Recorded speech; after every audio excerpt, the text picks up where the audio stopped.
Ayer sentía cierta tristeza porque iba terminando el taller, porque ha sido una experiencia muy impresionante, muy cálida, muy potente, muy solidaria, muy generosa, de esas cosas que se ven poco en el mundo del arte, ¿no? Solemos sentir y ser a veces envidiosos, pegarnos puntapiés debajo de la mesa, y lo lindo es poder encontrarse regalándonos nuestros talentos para que entonces salga algo común y que nos pertenezca y podamos ser un gremio al que dé gusto pertenecer. Esta conferencia, como dice Vera, son 3 en una, ¿no?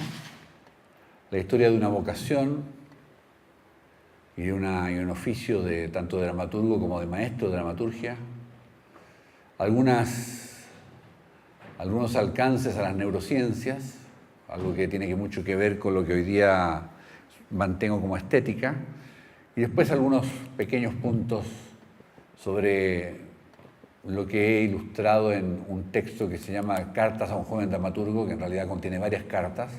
Una de ellas está en PDF en Google, así que si quieren leerla, la leen inmediatamente y luego seguimos. Y el resto está disponible, pero la conferencia que hoy voy a hacer, más bien yo la titularía, más que Cartas a un joven dramaturgo, Cartas de un viejo dramaturgo, ¿no? Historia de una vocación. Yo fui muy tímido en el colegio.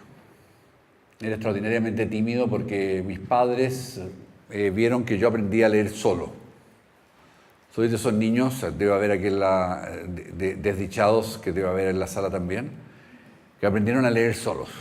O sea, mis primeras lecturas eran los evangelios, pero no porque fueran muy católicos en mi casa, no sé qué hacían los evangelios, mi padre era masón, mi madre leía los Rosacruces, pero había una edición de los evangelios que yo leí como si Jesús fuera un superhéroe.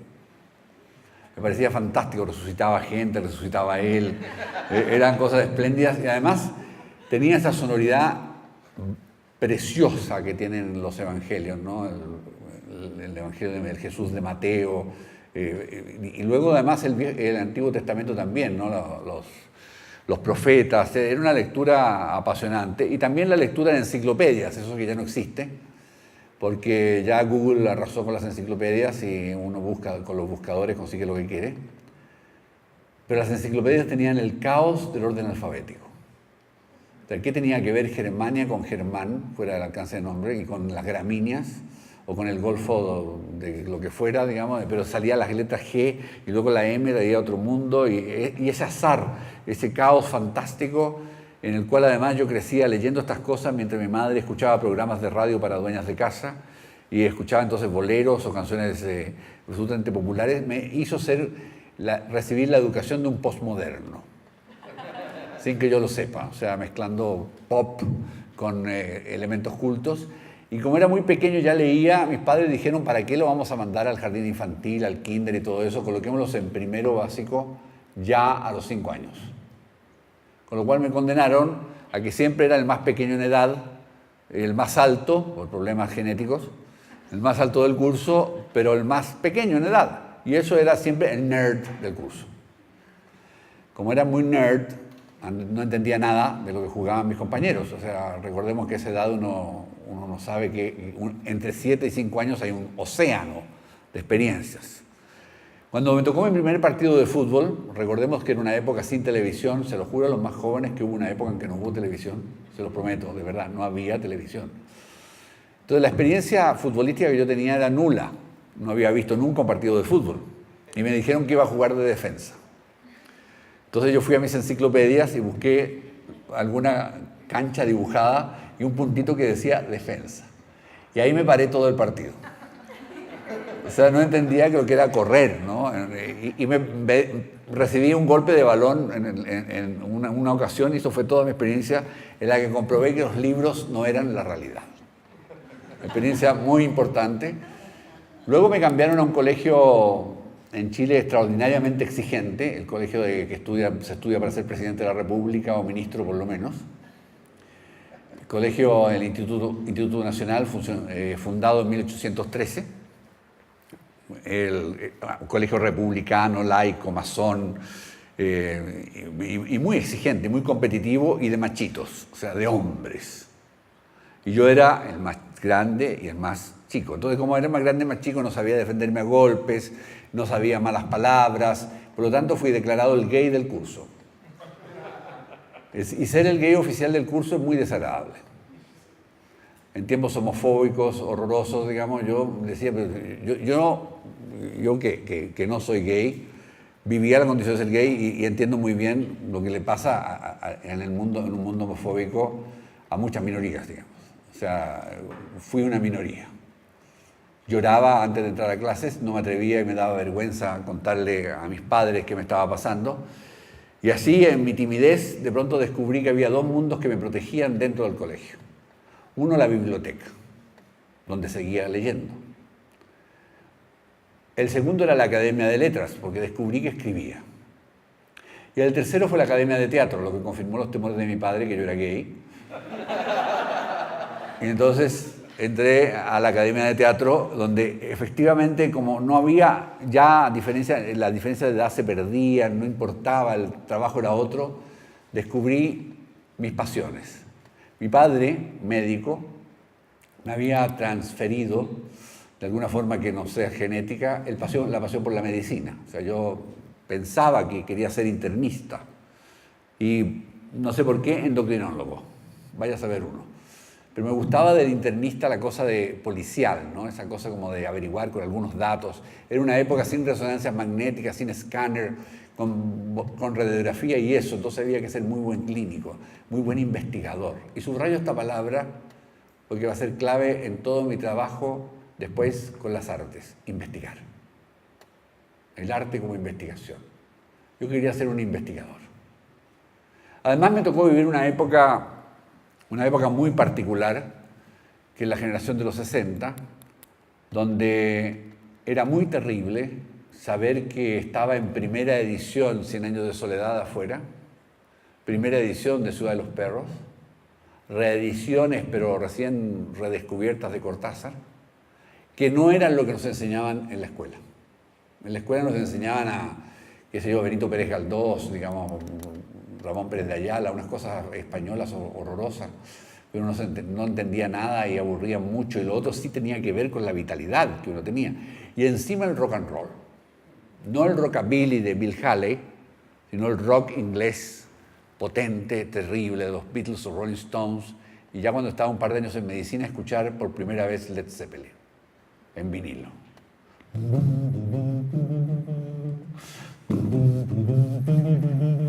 Wall of the Love era una experiencia que uno decía, ¿qué es esto? ¿Qué está haciendo Jimmy Page, Robert Plant? ¿Qué están haciendo? ¿Qué están haciendo con mi cabeza? ¿Qué están haciendo con mi sexualidad? ¿Qué están haciendo con mis sueños? Escucharlo por primera vez, o sea, no se había hecho nunca ese rock. Hoy lo escuchamos y lo requete escuchamos y acaban de actuar los Rolling Stones ya con Mick Jagger con 75 años en Santiago de Chile y uno dice, y no estuve ahí porque quise estar acá. Yo lo pasé mejor acá, pero bueno. Me hubiera gustado ver los 75 años de Mick Jagger ahí, el dinosaurio del rock and roll. Y era muy fuerte, entonces era inevitable que uno quería ser o escritor del boom o rockero. Eran como los dos oficios respetables que uno podía tener. Entre medio, entonces, yo escribía cuentos, borradores de novelas y borradores de una obra de teatro que por suerte se perdió.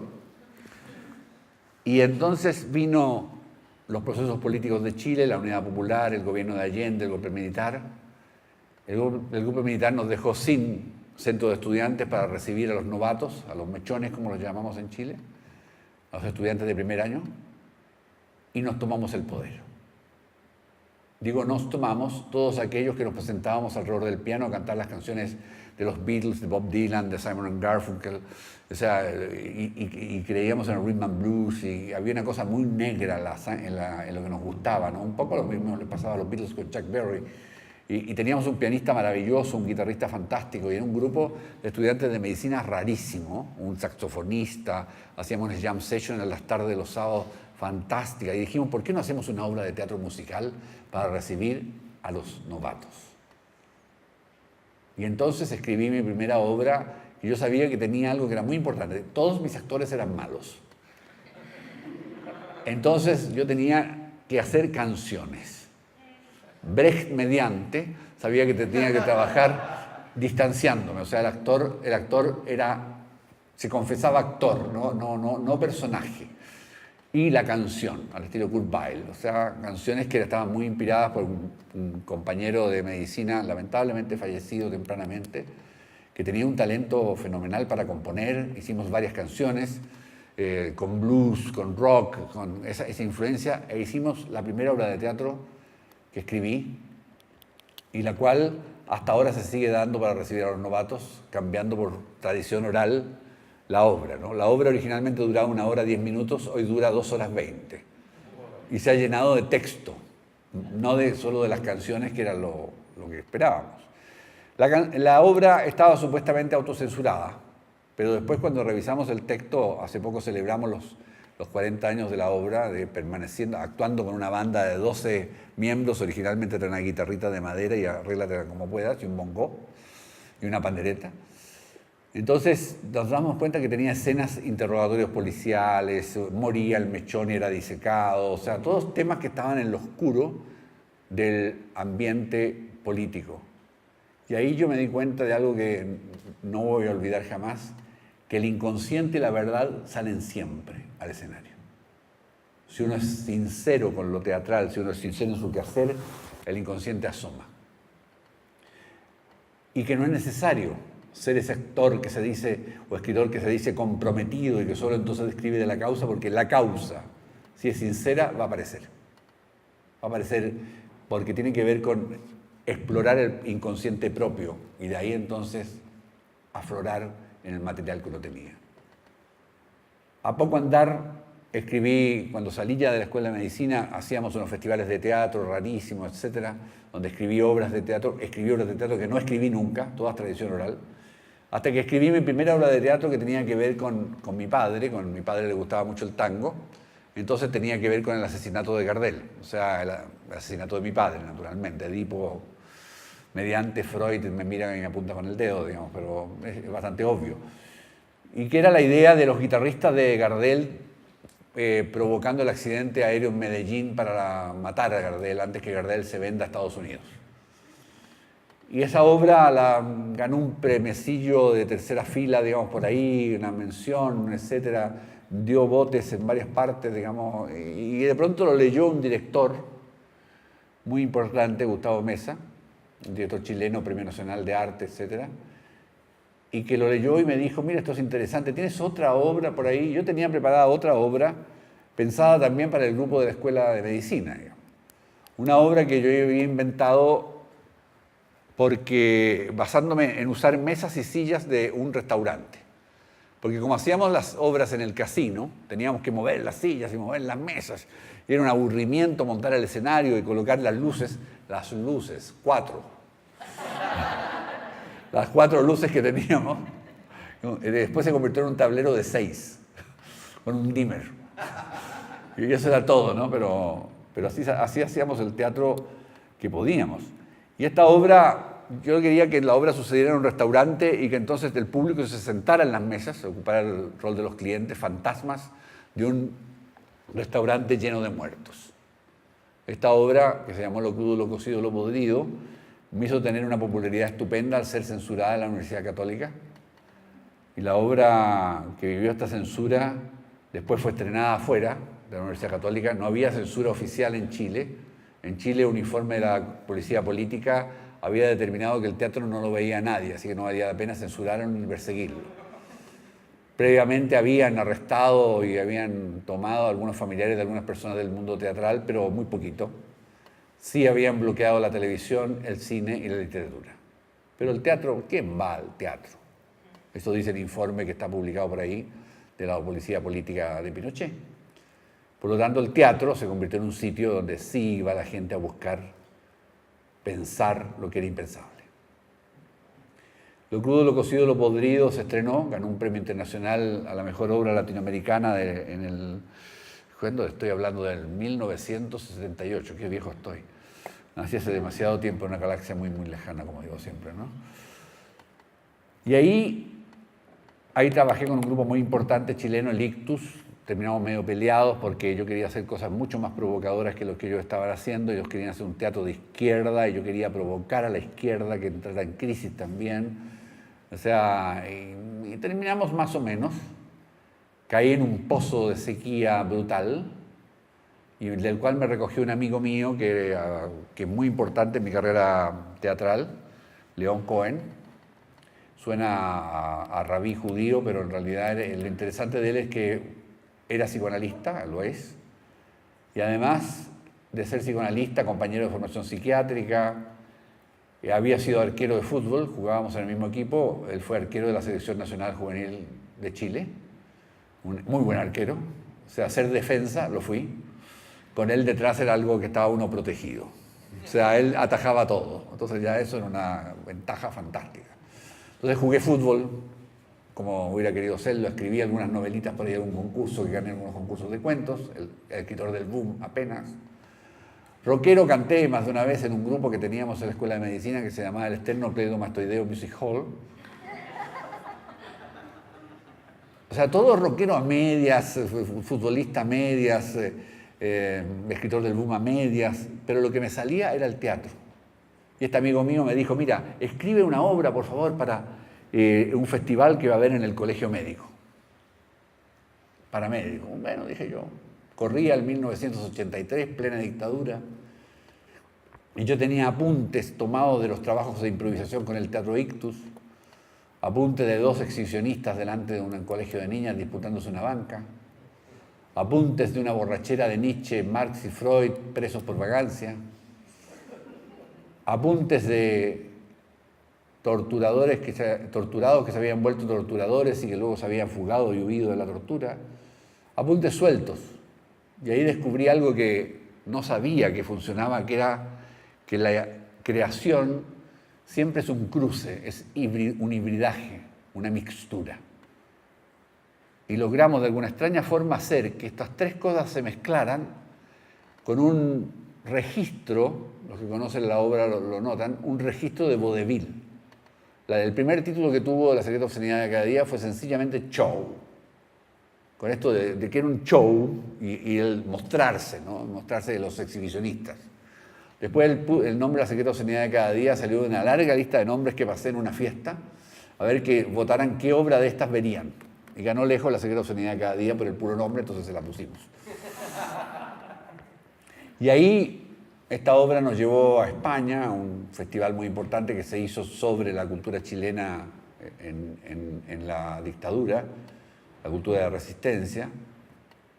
Y ahí la tomó un actor muy importante que venía llegando del exilio en Venezuela, Julio Jung, y dio la vuelta al mundo. Y llegaron las ofertas de poder ir a trabajar en Alemania, de trabajar en España, y no sé, tal vez debía haberme divorciado en ese momento. Yo temí mi divorcio y no hice nada, me quedé en Chile. Me divorcié después, pasaron unos años, pero esa es otra historia que no voy a contar acá. Y descubrí que tenía que hacer teatro. Formamos un grupo, el Teatro de la Pasión Inextinguible. Grupo que tenía como característica ganarse la vida en cualquier cosa menos en el teatro. O sea, si quería hacer teatro de oficio, tal vez, pero trabajaban en televisión, trabajaban en doblaje, trabajaban en locución, mis compañeros actores. Yo trabajaba como médico, estaba formando todavía como psiquiatra, y nos juntábamos a escribir, digo nos juntábamos, no escribía solo, nos juntábamos, trabajábamos textos, buscábamos, y aparecieron varias obras ahí, El Deseo de tu Ciudadana, dirigida por Ramón Grifero, que estuvo acá hace poquito tiempo, un montaje precioso, delirante de Ramón, delirante, totalmente delirante. Cada una de las escenas estaba dirigida con estilos distintos. La primera como Casablanca, la segunda como Los Hermanos Marx, la tercera en chino. O sea, cada una de las escenas tenía una dirección estilística diferente, entonces el espectáculo era fenomenal. Y era un thriller que alguna vez quiso ser una película, después fue una novela, que no fue del boom, pero ganó un premio, y se convirtió en obra de teatro. Luego salió una obra que tuvo mucho éxito, se llamó Infieles, y luego El Continente Negro, obra ya en otros momentos. Y lo curioso es que este teatro, que nosotros pensábamos que iba a ser un teatro elitista, sin recepción de público, lo único que nos interesaba era hacer lo que queríamos, tuvo éxito, un éxito extraño. El público iba a ver estas producciones, digamos. Teníamos un equipo de actores, algunos de ellos bastante conocidos por la televisión, tal vez eso atraía gente, pero se quedaba la gente y veía esto, y yo aprendía cómo ir haciendo teatro. Terminó la dictadura militar, gracias a quien corresponda. Trabajé en la campaña del no. Había trabajado en publicidad un par de años, digamos, cuando me salí de la universidad, donde trabajé en la universidad bastante, hasta formarme como psiquiatra, pero la persecución, había una mirada conmigo medio rara, después de la censura, lo crudo, lo cocido, lo podrido. Entonces me salí y me gané la vida paralelamente entre atender pacientes y estudiar como psiquiatra. Paralelamente me ganaba la vida como redactor publicitario, que fue una experiencia en Chile muy rara, porque el piso de los redactores publicitarios era todo de oposición a Pinochet y el piso de los ejecutivos y administradores eran todos pinochetistas.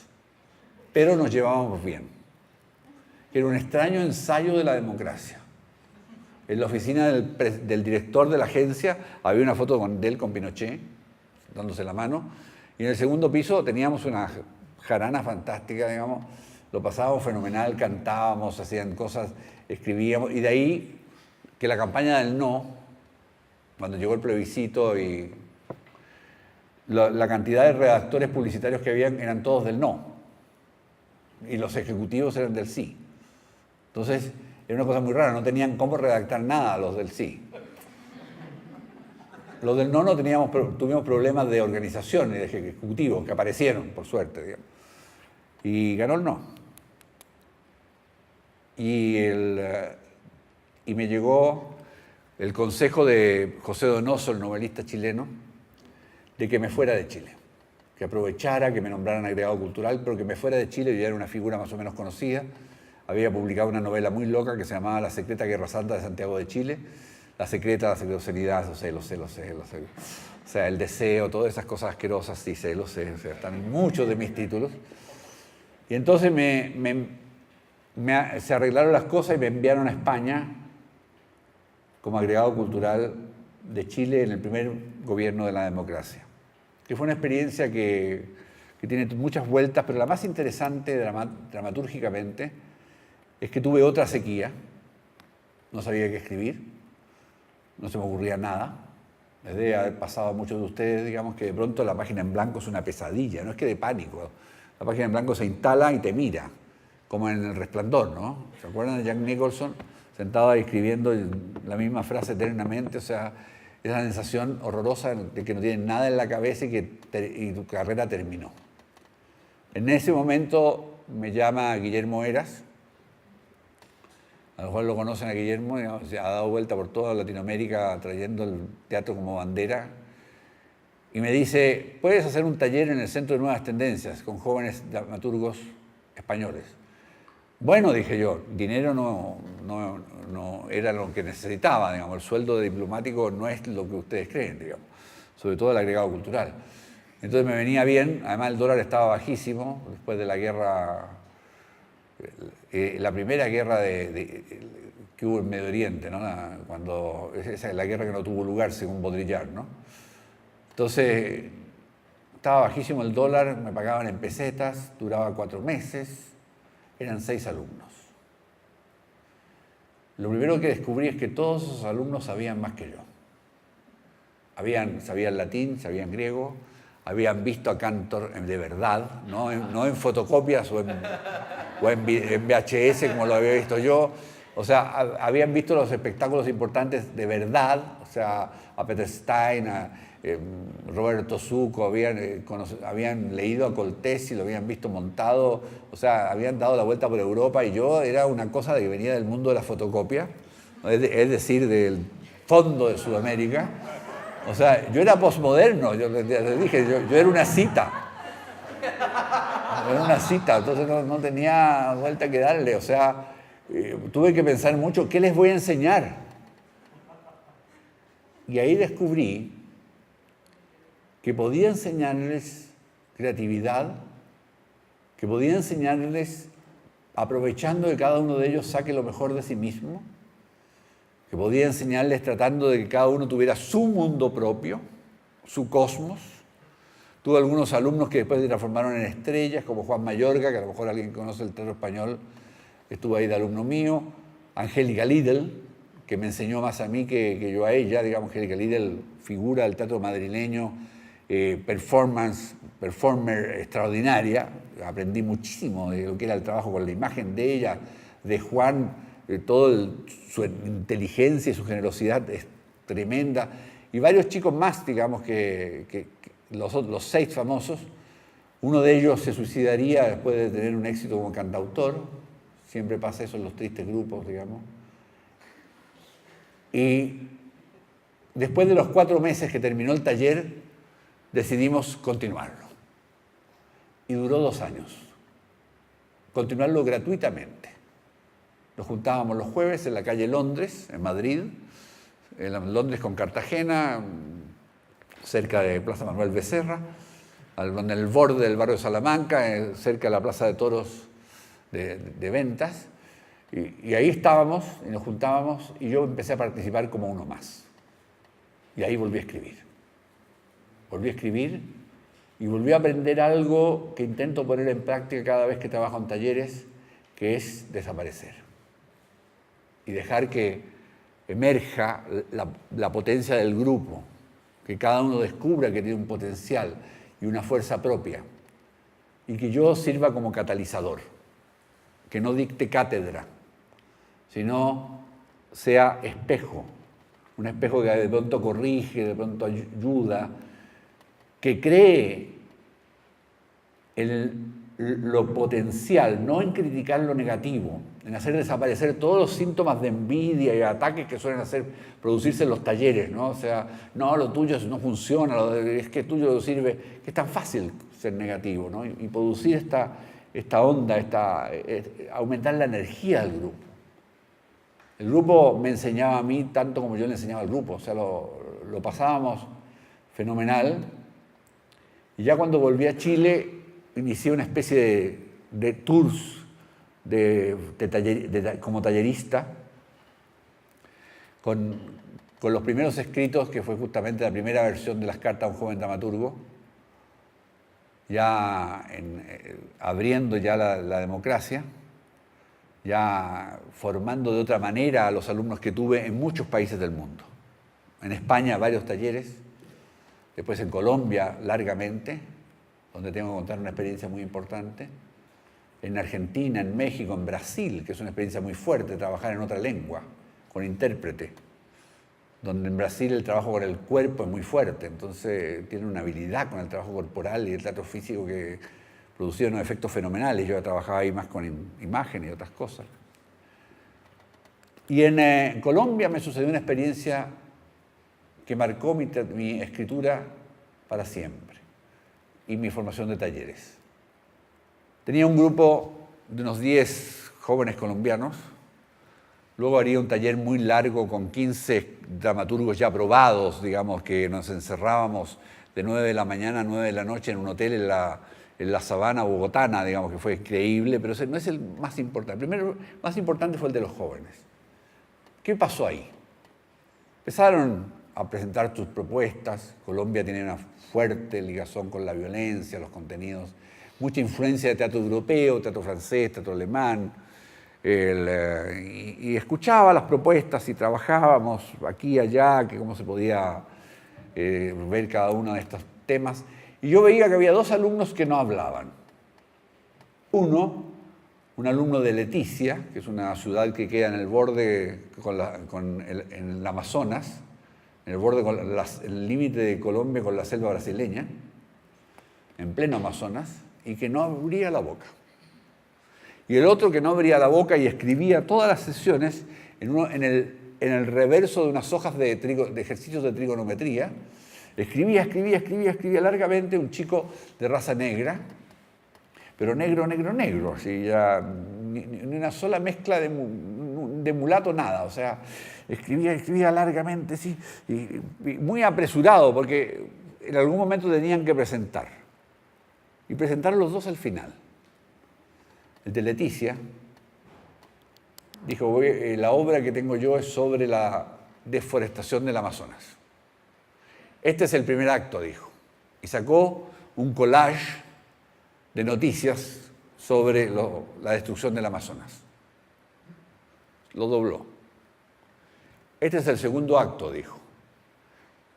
Y dijo una frase muy parecida, por eso se me olvidó el original, a Padre, ¿por qué me has abandonado? Y este es el tercer acto, dijo, y cantó una canción. Y yo dije, no entiendo nada de dramaturgia. Este hombre sabe otra dramaturgia.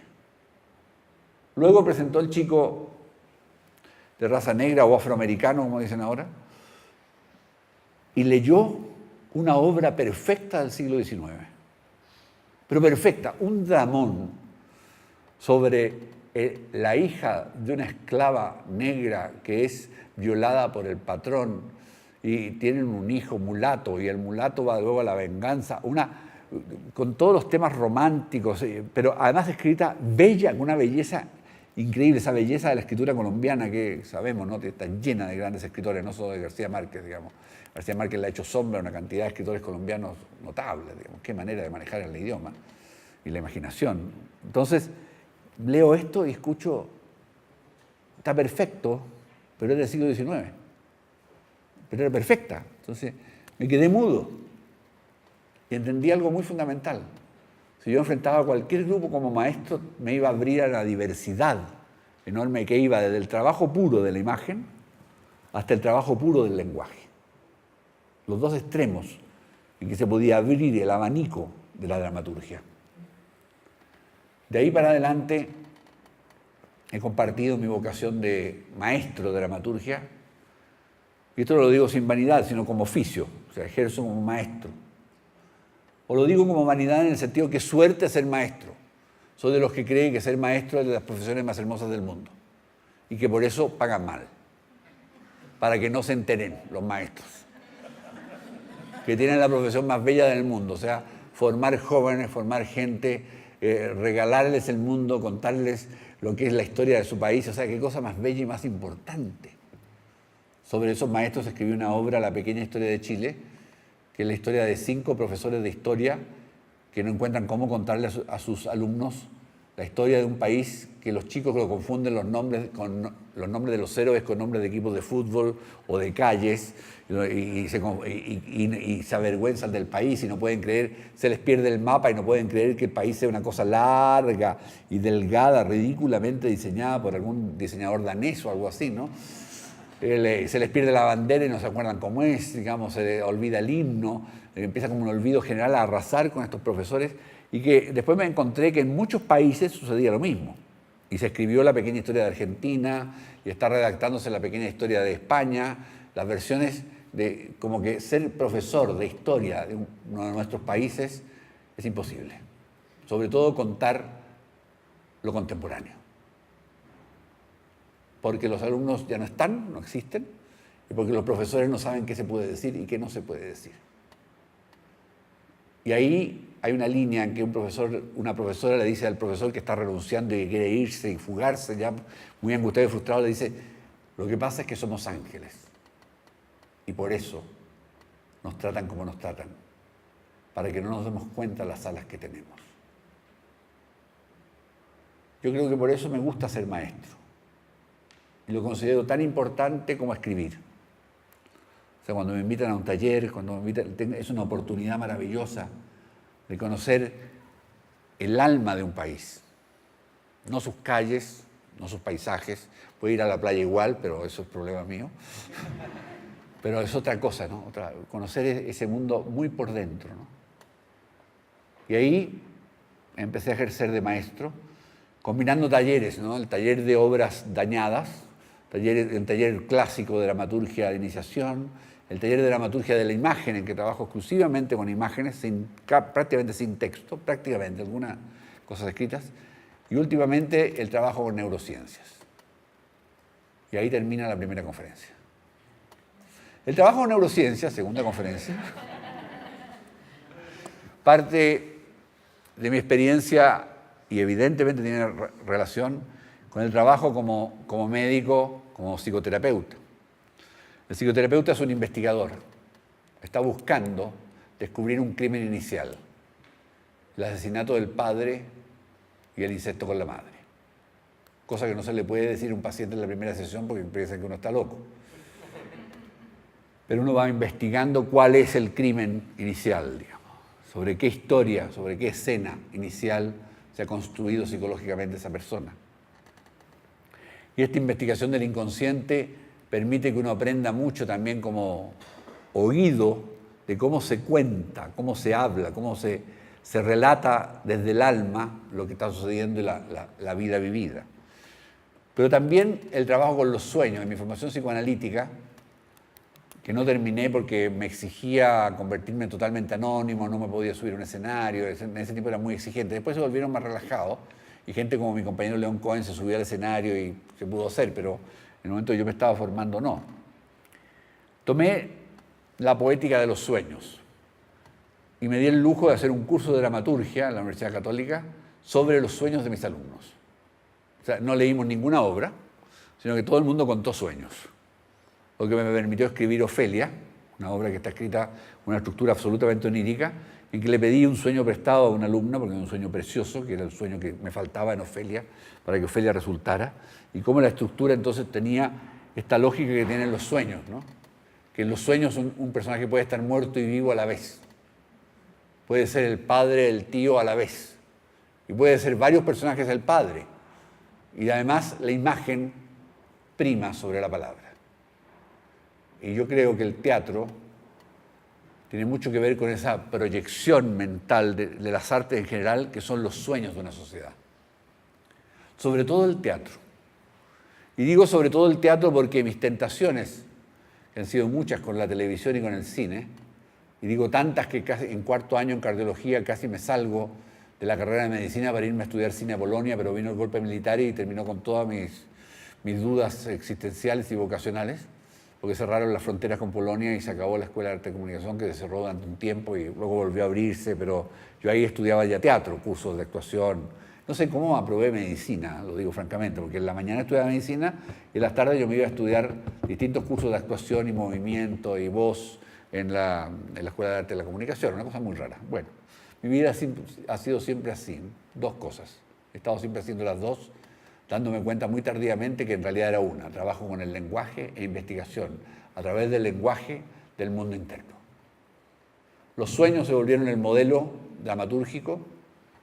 Me seguí metiendo en las neurociencias, descubriendo algunas cosas gracias a algunos neurólogos colombianos.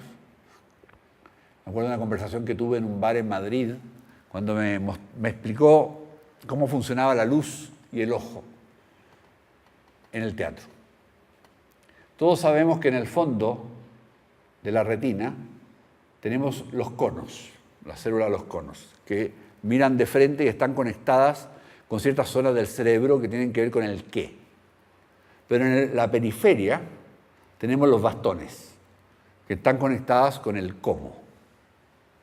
Y por eso necesitamos oscurecer la sala. Por eso cuando queremos recibir a alguien en una relación más íntima, bajamos las luces. Porque con estas luces, por ejemplo, que son tan fuertes, yo los veo demasiado claro. Entonces los veo en qué. Si yo quisiera que ustedes se emocionaran, los sumergiría en la penumbra. Bajaría la luz sobre mi persona y ustedes tendrían que usar la periferia, que es lo que uno ve cuando entra a un cine a la oscuridad y uno ve de perfil. Y ve entonces con el cómo, ve con las emociones. Y de ahí vino todo un trabajo con la luz y un trabajo con la imagen y con la necesidad de plantearse como central del trabajo teatral la emotion. Lo digo en inglés para que suene como informática, ¿no? Emotion, el moverte. Nosotros decimos esto, me conmueve. Los ingleses tienen la cosa más clara, ¿no? You touch me, you move me. Nosotros decimos algo parecido, me toca, se mete en mí, me emociona, y estamos recordando la emoción, me mueve. Y de ahí toda una conexión que hice entre neurociencias y física respecto a la resistencia Como necesitamos que el conflicto esté para que el espectáculo tenga una fuerte intensidad, tiene que haber resistencia para el héroe. Y aumenta la intensidad, aumenta el clímax, aumenta la carga energética. Esto sería largo y bastante aburrido llenarle de fórmulas. Yo había odiado la física, tanto en el colegio como en la escuela de medicina, y después me descubrí leyendo teoría del caos, la teoría de los fractales, la teoría de las avalanchas, la teoría de los cataclismos, dándome cuenta que somos simuladores de catástrofes, todo lo que trabajamos en teatro, digamos. Armamos una avalancha que luego tiene que caer en el momento preciso, cuando se produzca la sobrecarga. Uno casi podría medir la cantidad de energía que tiene cada escena para poder llegar entonces a la escena final en la que se produzca la gran descarga y el Big Bang final, ¿no? Luego me enteré, a fines del siglo XX, del gran descubrimiento en Parma de las neuronas espejo. Probablemente han escuchado de ella, les cuento la historia de nuevo, si no la han escuchado y se aburren, pueden salir los que la sepan y vuelven en 2 minutos. Cuando en Parma tienen a estos macacos, estos pobres monitos, digamos, con todo lleno, todas las neuronas cableadas, pobrecitos, todas las áreas del cerebro cableadas, y había un banano, ¿no? Y al investigador le dio hambre. Entonces, tomó el banano del macaco, que era el alimento del macaco, que había que ver qué partes del cerebro se iluminaban cuando comía el plátano, entonces ya sabían qué parte se le iluminaba y todo. Le dio hambre y se empezó a comer el banano delante del macaco, y al macaco se le iluminaron las mismas partes que se lo estuviera comiendo él. Neuronas espejo, las llamaron. De pronto descubrieron las neuronas que en ciertas regiones de nuestro cerebro están aún mucho más desarrolladas que los simios, que permiten que yo me emocione con lo que te pasa a ti, y que está a la base ahí de la empatía, de la democracia, de la generosidad y del arte, sobre todo el arte del actor. Porque lo que busca el actor es conseguir que al espectador le suceda lo que le sucede a un personaje que el actor convoca. El actor va a dejar de ser él para convocar a un fantasma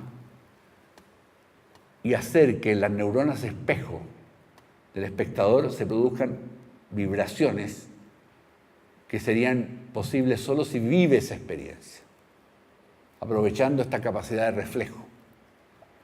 En esto hay muchos trabajos publicados. Yo recomiendo mucho un libro caro y difícil de conseguirse. Está en Kindle en inglés, muy difícil de conseguirse en castellano porque es muy caro. De Eric Kandel, con K, Premio Nobel de Medicina, que se llama La Era del Inconsciente, y que es un análisis de toda la Viena del fin del siglo XIX y comienzos del XX, y de cómo en ese momento las artes empiezan a tener un desarrollo, las bases neurológicas del psicoanálisis, y sobre todo el trabajo sobre la pintura y la función de las neuronas espejo. Pero trabajo sobre el actor hay muy poquitos. Hay un par de libros que algo hacen sobre el actor y el movimiento, pero sobre la escritura y la dramaturgia prácticamente no hay nada. Pretendo conseguir escribir algo al respecto cuando tenga más investigación. Además de nuestras queridas neuronas espejo, tenemos todo el tema de nuestros hemisferios, que eso sí lo saben, ¿no? Hemisferio izquierdo, hemisferio derecho, cómo funcionamos de pronto más con el hemisferio izquierdo tan razonable él, que con el hemisferio derecho tan emocional, pero cómo de pronto eso ya nos plantea un conflicto. Y estamos neurológicamente en conflicto permanente. Una parte imagina y la otra razona y administra. Cuando uno hace test, ¿con qué lado funciona más? Se da cuenta de lo deforme que uno puede estar entre hemisferios izquierdos y derechos superiores y inferiores. Yo estoy totalmente deformado hacia el hemisferio derecho, o sea, soy un inútil en gestión y planilla Excel, digamos, cosa que me ha costado varias peleas muchas veces por trabajo, pero bueno, ¿qué le vamos a hacer? Lo cierto es que cuando enfrentamos a otra persona, cuando enfrentamos a otro cualquiera, y esto está sumamente estudiado, cuando nos miramos a los ojos y boca, lo primero que empezamos a mirar, buscando señales si soy aceptado, querido, voy a ser devorado o voy a ser destruido. En ese momento nosotros hacemos una teoría de la mente del otro, una teoría de qué está haciendo el otro. Y el actor tiene que desarrollar esta enorme capacidad de ser capaz de generar una teoría de la mente imaginaria en el espectador. El espectador, que David Mamet lo dice por ahí en uno de sus últimos libros, es el hábitat del teatro. Si no hay espectadores, no hay obra.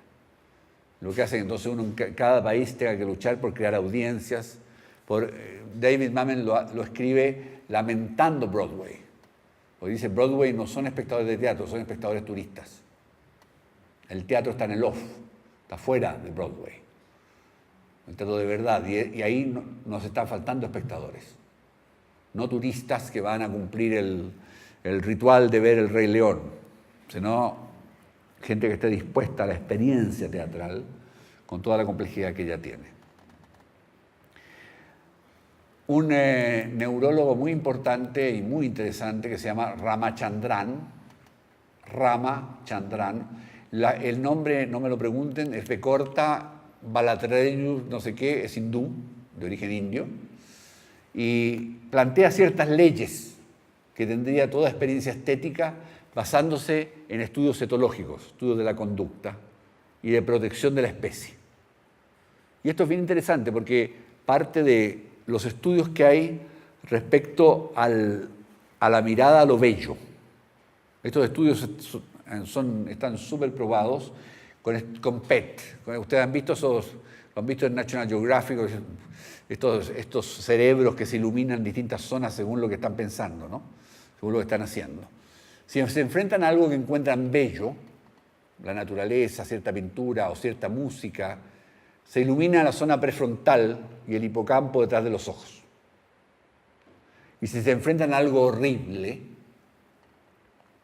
o aburrido, o cansador, se iluminan las partes motoras de las piernas y la espalda. Lo que explica que en ciertos de los espectáculos la gente se empieza a mover en los asientos. O tosa. Escupe. Uno se da cuenta que puede estar con una tos tremenda, el espectáculo lo convence y uno deja de toser. Y se deja de mover. Es impresionante. Entonces de ahí Ramachandran plantea ciertas leyes que tendría un espectáculo o una experiencia artística. Primero, la ley del agrupamiento, o sea, poner cosas que se parezcan entre sí, que tengan que ver unas con las otras. Cosa que es bastante visible en gran parte de las artes, ¿no? El uso del composé, o sea, que se parezcan los colores, que tengan alguna derivación, que tengan relación, el verde más oscuro, el verde más claro, esta primera composición elemental del agrupamiento. Luego el cambio máximo, como lo llama él, que es la caricatura. Como forma de atraer la atención, esto es estudiado en cachorros y en crías, como forma de atraer la atención, por ejemplo, el crío de cierta gaviota, los polluelos, ven una mancha roja en el pico de la gaviota, ¿no? y dan ahí el golpe y ahí cae. Pero si es un simple madero con una mancha roja más grande, pican la mancha roja del madero. O sea, mientras más exagerado es, más ceden, a pesar de que sea el falso. Entre un cuadrado y un rectángulo, si aprenden a que el rectángulo les da comida, la rata o el polluelo, si el rectángulo es más rectangular, o sea, más largo y más deforme, prefieren el más rectangular. Y es lo que nos sucede siempre que exacerbamos un rasgo, como eso atrae más y captura. Luego habla del contraste, que es inevitable. Por mucho que hayamos usado todos los verdes, viene bien esa gota de naranja. Le da aún más fuerza a los verdes. Y el contraste también se transforma en una señal que permite orientarse mejor. Luego, algo que es bien interesante, que es lo que él llama el aislamiento, y yo llamaría el boceto. Pensemos en los últimos dibujos de Picasso, ¿no? La Suite Bollard, en que traza con una línea un cuerpo, o un toro, es una línea, o sea, muy discreta, Y cómo de pronto eso también es una defensa etológica para poder reconocer en un solo rasgo si es peligroso o si es un amigo. Luego, la pasión que tiene la mente por resolver problemas de percepción. Yo a mis alumnos ya les dibujé el cubo de Necker. ¿Se acuerdan del cubo de Necker, chicos?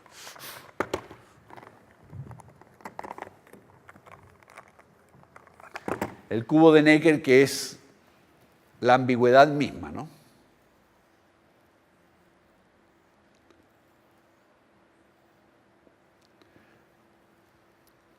Ustedes me dirán cuál es la superficie que está delante. Esta.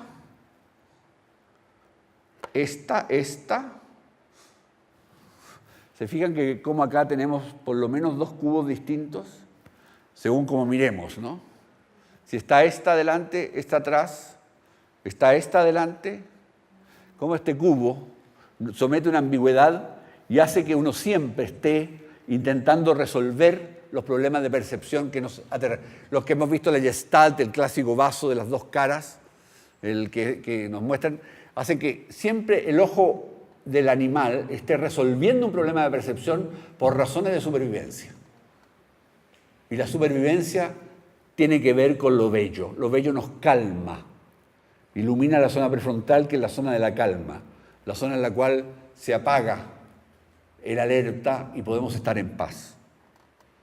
Luego viene un fenómeno muy curioso que pone Ramachandran, que es la aversión a las coincidencias. O sea, el rechazo que provoca aquello que está puesto a la fuerza y que nos pasa mucho en los espectáculos en cine. De pronto se le ocurrió al guionista meter un personaje absolutamente a la fuerza o mató a otro porque había que matarlo, digamos. Y uno rechaza eso, o sea, porque es un rechazo es anómalo. Entonces, etológicamente, una forma de protegerse de aquello que es artificial. Luego, sin duda, el orden. El orden no como el orden cuadrado militar, sino el orden como composición, que atrae en cuanto selección natural. El ritmo, que también cursa esa línea. La simetría, que nos dice si el otro está dañado para un apareamiento, es una especie de dañado, es una especie simétrica que contiene entonces estos principios de belleza. Y finalmente, como una función absolutamente humana y poderosísima, la metáfora, la capacidad poética. Que ahí nos despegamos etológicamente y nos entregamos entonces a la posibilidad de trabajar nuestros lenguajes con un potencial metafórico que permite comunicarnos más allá de las profundas limitaciones que tienen todos nuestros lenguajes y poder entonces decir aquello que no se podría decir más que encontrando palabras que se cruzan para poder decir una tercera que es imposible pronunciar. Lo sabemos todos los lectores de poesía y que yo recomiendo siempre la poesía, visitarla para refrescar el lenguaje y recuperar metáforas. En mi país, que es un país de poetas, tengo que pelear siempre en los talleres para que quiten metáforas y decirles que una novela no son 400 metáforas por página, sino una metáfora de 400 páginas. Y el teatro lo mismo, no llenemos de metáforas, pongámoslas de vez en cuando. Fin de la segunda conferencia. La tercera, que será muy breve porque quiero abrir la conversación, es recordar que la escritura está ligada al riesgo, al peligro, a la caída, a la agonía. Estas cosas que a uno le enseñan siempre el conflicto, y entonces uno se imagina una par de personas peleando o discutiendo, y es más que eso, ¿no? Es la sensación de agonía, de algo que está muriendo y resistiéndose a morir. Que siempre tenemos que trabajar en la ambigüedad para instalar la atracción de la percepción del espectador. Que tenemos que condenar de alguna forma a nuestros personajes, a un fatum, a una fatalidad que los convoque. Que tenemos que trabajar en la atención y en la atención, que la puedo escribir con una falta de ortografía prodigiosa, La atención, que es el atraer a, como atención, con ese también, convocar tensión. Eso que Silvia decía, que el espectador está al borde, o se hunde en el asiento, ¿no? Esto de estar al borde del asiento cuando estamos en un espectáculo tenso y nos tiene con nuestra neurona de espejo vibrando, ¿no? Y no podemos dejar de mirar. Hay dos cosas que no se pueden dejar de mirar. Y curiosamente, y con esto termino, son las 2 más 1, ya diré cuál es la tercera, sobre lo cual más se escribe y sobre lo cual el lenguaje siempre fracasa. El sexo, que es muy difícil dejar de mirarlo. Puede dar asco y mirar al lado, pero mirar como así, ¿no? Vale decir el amor, vale decir la boda, vale decir la comedia. La muerte, que no se puede dejar de mirar. Cuando vamos conduciendo y hay un accidente en el camino, todos bajan la velocidad y ven el muerto y el pobre malherido que está ahí y no pueden dejar de mirar. Y el tercer tema, en estos dos es muy difícil hablar, ustedes se dan cuenta, las palabras, ¿qué hacemos con las palabras en el amor? Siempre fracasan. El pobre Arjona que inventa lo que puede, digamos. Inventa lo que puede para poder hablar de amor y le salen unas cosas rarísimas, ¿entiendes? Cuando queremos, por favor, dime que me amás, como dice el texto de algunos de los compañeros del trabajo del taller, ¿no? Dime que me amas, dímelo, dímelo. Pero ¿para qué te voy a decir si tú sabes que te quiero? No, pero dímelo. Y viene la frase más elemental, te amo. Gracias. Pero aún no sirve así, no. Dímelo de nuevo, dímelo bonito, dime más palabras. Y fracasa siempre. Como fracasa en el discurso necrológico. No tengo palabras para despedir al compañero, no tengo palabras, no hay. Y el tercer tema son los sueños. Los sueños son imposibles de contar. No hay cosa más difícil de relatar que un sueño. Si yo les cuento un sueño que tuve, hago que ustedes sueñen su propio sueño. O sea, mis palabras convocan el sueño de ustedes. Y si ese sueño va a ser distinto en cada una de las cabezas de ustedes. Yo les digo, soñé con un barco azul, todos ven barcos azules distintos.